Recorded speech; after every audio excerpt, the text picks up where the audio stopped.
أعوذ بالله من الشيطان الرجيم. بسم الله الرحمن الرحيم. الحمد لله الذي أنزل على عبده الكتاب ولم يجعل له عوجا قيما لينذر بأسا شديدا من لدنه ويبشر المؤمنين الذين يعملون الصالحات أن لهم أجرا حسنا ماكثين فيه أبدا وينذر الذين قالوا اتخذ الله ولدا ما لهم به من علم ولا لآبائهم كبرت كلمة تخرج من أفواههم إن يقولون إلا كذبا فلعلك باخع نفسك على آثارهم إن لم يؤمنوا بهذا الحديث أسفا إنا جعلنا ما على الأرض زينة لها لنبلوهم أيهم أحسن عملا وإنا لجاعلون ما عليها صعيدا جرزا أم حسبت أن أصحاب الكهف والرقيم كانوا من آياتنا عجبا إذ أوى الفتية إلى الكهف فقالوا ربنا آتنا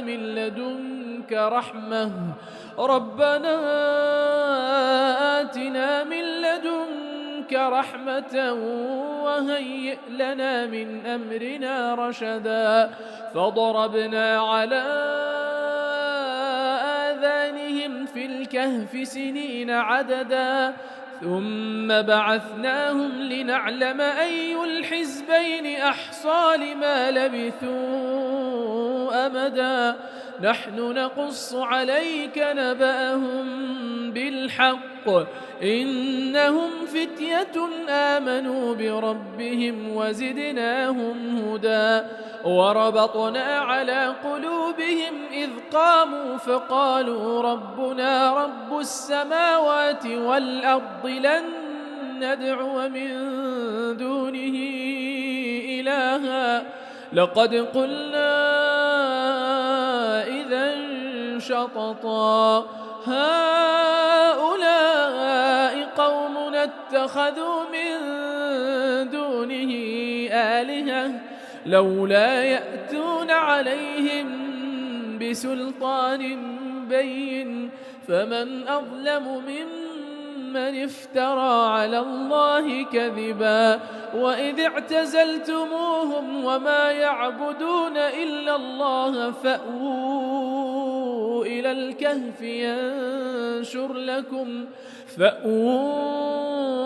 الكهف ينشر لكم ربكم من رحمته ويهيئ لكم من أمركم مرفقا وترى الشمس إذا طلعت تزاور عن كهفهم ذات اليمين وإذا غربت تقرضهم ذات الشمال وهم في فجوة منه ذلك من آيات الله من يهد الله فهو المهتد ومن يضلل فلن تجد له وليا مرشدا وتحسبهم أيقاظا وهم رقود ونقلبهم ذات اليمين وذات الشمال وكلبهم باسط ذراعيه بالوصيد لو اطلعت عليهم لوليت منهم فرارا ولملئت منهم رعبا وكذلك بعثناهم ليتساءلوا بينهم قال قائل منهم كم لبثتم قالوا لبثنا يوما أو بعض يوم قالوا ربكم أعلم بما لبثتم فابعثوا أحدكم بورقكم هذه إلى المدينة فلينظر أيها أزكى طعاما فليأتكم برزق منه وليتلطف ولا يشعرن بكم أحدا إنهم إن يظهروا عليكم يرجموكم أو يعيدوكم في ملتهم ولن تفلحوا إذا أبدا وكذلك أعثرنا عليهم ليعلموا أن وعد الله حق وأن الساعة لا ريب فيها إذ يتنازعون بينهم أمرهم فقالوا ابنوا عليهم بنيانا ربهم أعلم بهم قال الذين غلبوا على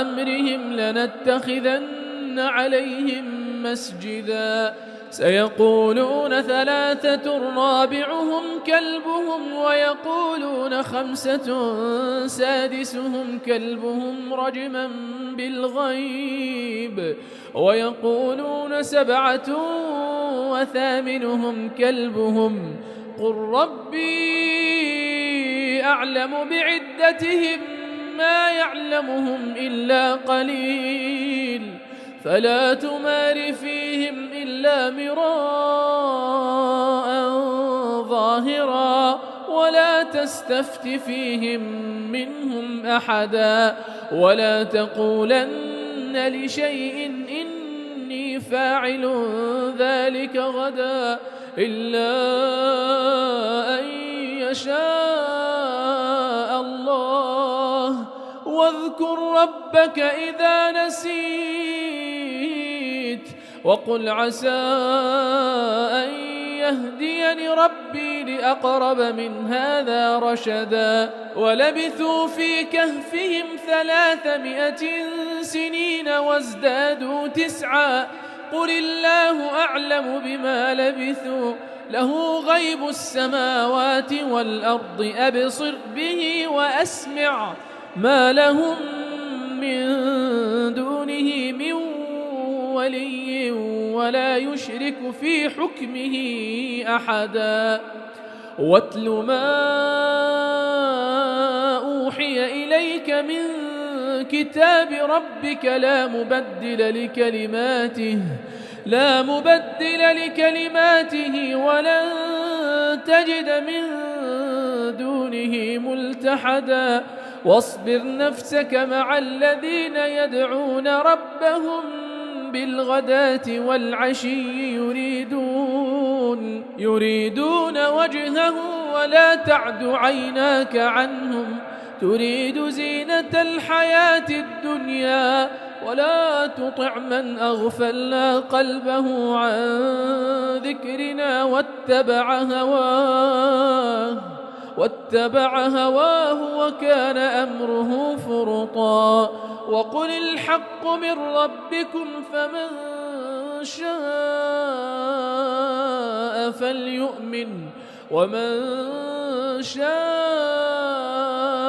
فليكفر إنا أعتدنا للظالمين نارا أحاط بهم سرادقها وإن يستغيثوا يغاثوا بماء كالمهل يشوي الوجوه بئس الشراب وساءت مرتفقا إن الذين آمنوا وعملوا الصالحات إنا لا نضيع أجر من أحسن عملا أولئك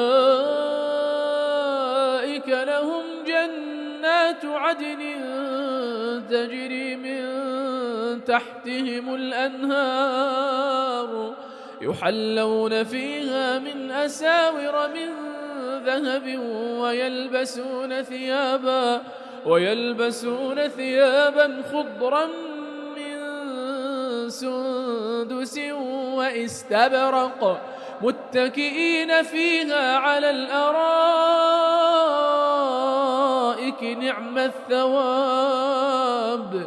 نعم الثواب وحسنت مرتفقا. واضرب لهم مثل الرجلين جعلنا لأحدهما جنتين من أعناب وحففناهما بنخل وجعلنا بينهما زرعا كلتا الجنتين آتت أكلها ولم تظلم منه شيئا وفجرنا خلالهما نهرا وكان له ثمر فقال لصاحبه وهو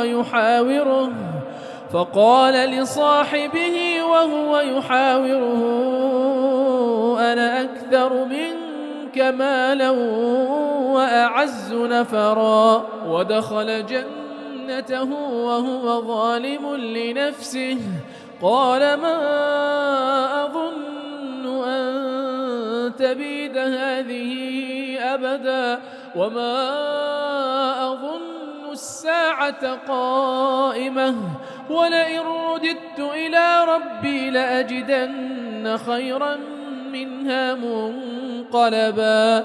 قال له صاحبه وهو يحاوره أكفرت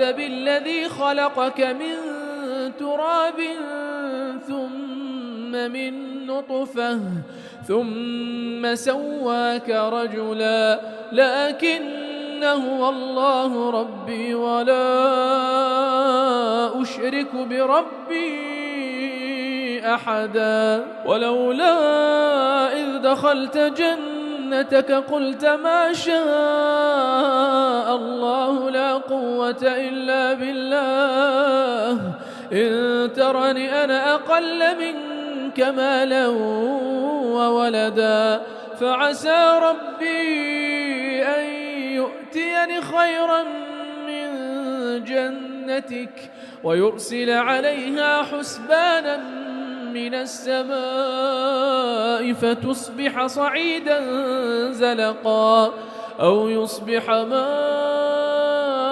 غورا فلن تستطيع له طلبا وأحيط بثمره فأصبح يقلب كفيه على ما أنفق فيها وهي خاوية على عروشها ويقول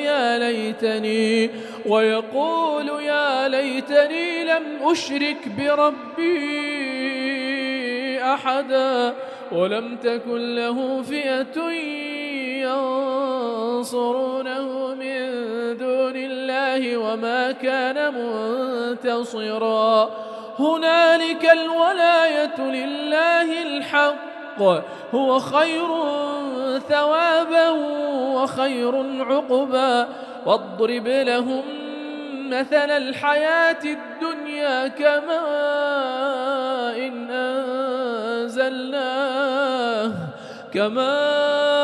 إن أنزلناه من السماء فاختلط به نبات الأرض فأصبح هشيما تذروه الرياح وكان الله على كل شيء مقتدرا.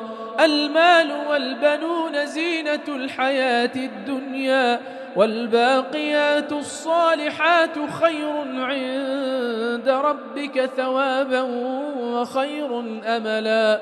ويوم نسير الجبال وترى الأرض بارزة وحشرناهم فلم نغادر منهم أحدا وعرضوا على ربك صفا لقد جئتمونا كما خلقناكم أول مرة بل زعمتم أن لن نجعل لكم موعدا. ووضع الكتاب فترى المجرمين مشفقين مما فيه ويقولون يا ويلتنا ما لهذا الكتاب لا يغادر صغيرة ولا كبيرة إلا أحصاها ووجدوا ما عملوا حاضرا ولا يظلم ربك أحدا. وإذ قلنا للملائكة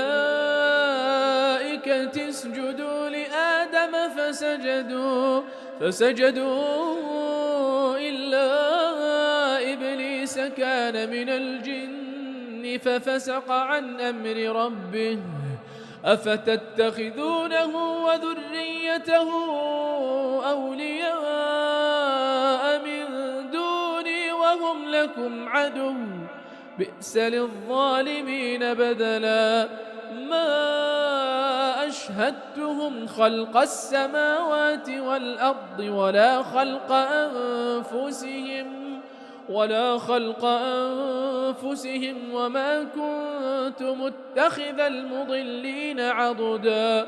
ويوم يقول نادوا شركائي الذين زعمتم فدعوهم فلم يستجيبوا لهم وجعلنا بينهم موبقا. ورأى المجرمون النار فظنوا أنهم مواقعوها ولم يجدوا عنها مصرفا. ولقد صرفنا في هذا القرآن للناس من كل مثل وكان الإنسان أكثر شيء جدلا. وما منع الناس أن يؤمنوا إذ جاءهم الهدى ويستغفروا ربهم إلا أن تأتيهم سنة الأولين أو يأتيهم العذاب قبلا. وما نرسل المرسلين إلا مبشرين ومنذرين ويجادل الذين كفروا بالباطل ليدحضوا به الحق واتخذوا آياتي وما أنذروا هزوا. ومن أظلم ممن ذكر بآيات ربه فأعرض عنها ونسي ما قدمت يداه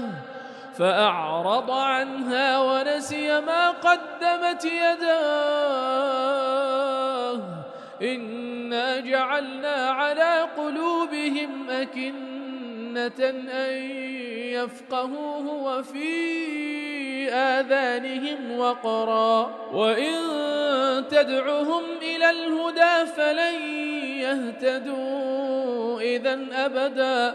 وربك الغفور ذو الرحمة لو يؤاخذهم بما كسبوا لعجل لهم العذاب بل لهم موعد لن يجدوا من دونه موئلا.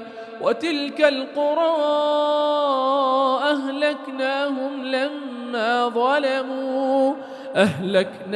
لما ظلموا وجعلنا لمهلكهم موعدا. وإذ قال موسى لفتاه لا أبرح حتى أبلغ مجمع البحرين أو أمضي حقبا فلما بلغا مجمع بينهما نسيا حوتهما فاتخذ سبيله في البحر سربا فلما جاوزا قال لفتاه آتنا غداءنا لقد لقينا من سفرنا هذا نصبا. قال أرأيت إذ أوينا إلى الصخرة فإني نسيت الحوت وما أنسانيه إلا الشيطان أن أذكره واتخذ سبيله في البحر عجبا. قال ذلك ما كنا نبغ فارتدا على آثارهما عليهما قصصا فوجدا عبدا من عبادنا آتيناه رحمة من عندنا وعلمناه من لدنا علما. قال له موسى هل أتبعك على أن تعلمني مما علمت رشدا؟ قال إنك لن تستطيع معي صبرا وكيف تصبر على ما لم تحط به خبرا؟ قال ستجدني إن شاء الله صابرا ولا أعصي لك أمرا. قال فإن اتبعتني فلا تسألني عن شيء حتى أحدث لك منه ذكرا. فانطلقا حتى إذا ركبا في السفينة خرقها قال أخرقتها لتغرق أهلها لقد جئت شيئا إمرا. قال ألم أقل إنك لن تستطيع معي صبرا؟ قال لا تؤاخذني بما نسيت ولا ترهقني من أمري عسرا. فانطلقا حتى إذا لقيا غلاما فقتله قال أقتلت نفسا زكية بغير نفس لقد جئت شيئا نكرا. قال ألم أقل لك إنك لن تستطيع معي صبرا؟ قال إن سألتك عن شيء بعدها فلا تصاحبني قد بلغت من لدني عذرا. فانطلقا حتى إذا أتيا أهل قرية استطعما أهلها فأبوا أن يضيفوهما فوجدا فيها جدارا يريد أن ينقض فأقامه. قال لو شئت لاتخذت عليه أجرا.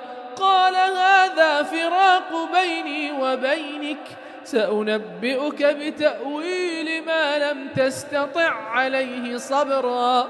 أما السفينة فكانت لمساكين يعملون في البحر فأردت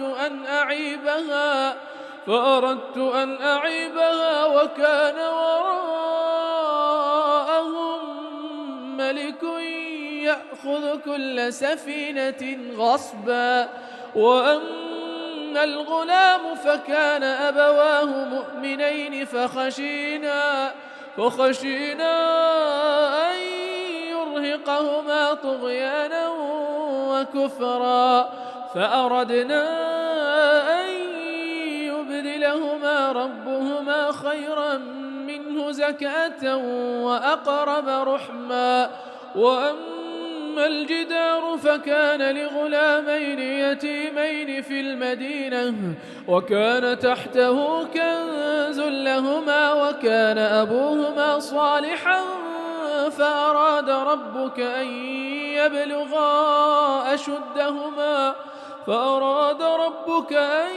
يبلغا أشدهما ويستخرجا كنزهما رحمة من ربك وما فعلته عن أمري ذلك تأويل ما لم تسطع عليه صبرا. ويسألونك عن ذي القرنين قل سأتلو عليكم منه ذكرا. إنا مكنا له في الأرض وآتيناه من كل شيء سببا فأتبع سببا حتى إذا بلغ مغرب الشمس وجدها تغرب في عين حمئة ووجد عندها قوما قلنا يا ذا القرنين إما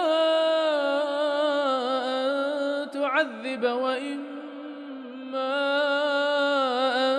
تتخذ فيهم حسنا. قال أما من ظلم فسوف نعذبه ثم يرد إلى ربه فيعذبه عذابا نكرا، وأما من آمن وعمل صالحا فله جزاء الحسنى وسنقول له من أمرنا يسرا. ثم أتبع سببا حتى إذا بلغ مطلع الشمس وجدها تطلع على قوم لم نجعل لهم من دونها سترا، كذلك وقد أحطنا بما لديه خبرا. ثم أتبع سببا حتى إذا بلغ بين السدين وجد من دونهما قوما لا يكادون يفقهون قولا.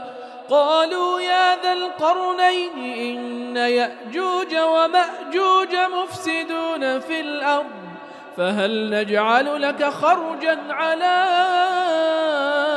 أن تجعل بيننا وبينهم سدا؟ قال ما مكني فيه ربي خير فأعينوني بقوة أجعل بينكم وبينهم ردما.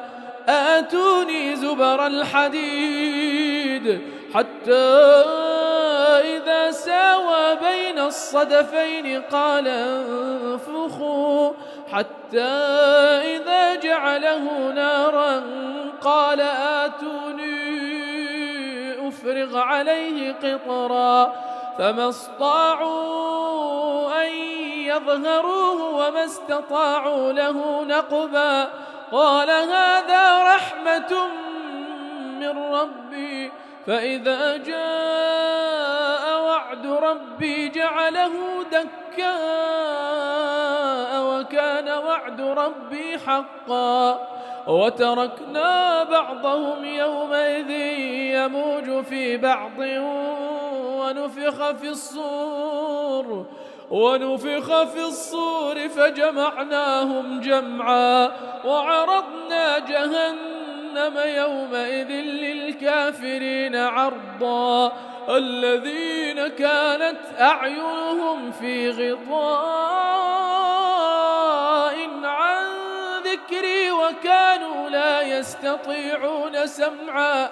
أفحسب الذين كفروا أن يتخذوا عبادي من دوني أولياء إنا أعتدنا جهنم للكافرين نزلا. قل هل ننبئكم بالأخسرين أعمالا الذين ضل سعيهم في الحياة الدنيا وهم يحسبون أنهم يحسنون صنعا. أولئك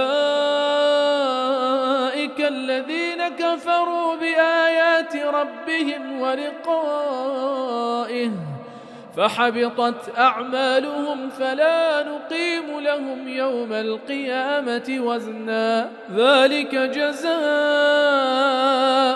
جهنم بما كفروا واتخذوا آياتي ورسلي هزوا. إن الذين آمنوا وعملوا الصالحات كانت لهم جنات الفردوس نزلا خالدين فيها لا يبغون عنها حولا. قل لو كان البحر مدادا لكلمات ربي لنفد البحر قبل أن تنفد كلمات ربي ولو جئنا بمثله مددا.